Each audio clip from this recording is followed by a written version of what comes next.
Lift the arm off the windshield so the arm stays in the upright position. If you have not removed your wiper blade, please see wiper removal video first.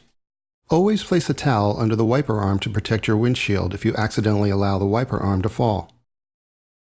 To install your new wiper blade, you will first need to remove the pre-installed connector. Pull up on the front of the connector and pull it away from the blade.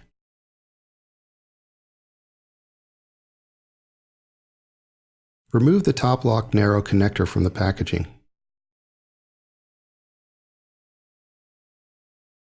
Locate the attached wings on the side.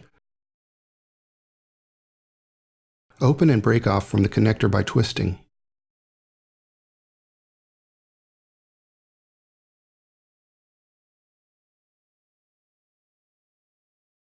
If needed, scissors can be used instead of twisting to remove excess material. Align the arrow on the side of the connector with the mounting base of the wiper blade.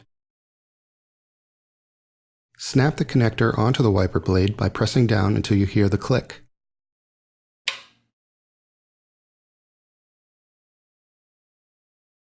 Note, this wiper blade features an aerodynamic spoiler.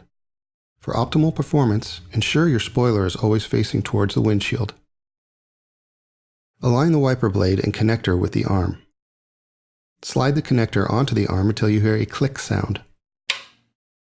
Test to ensure the blade is secure.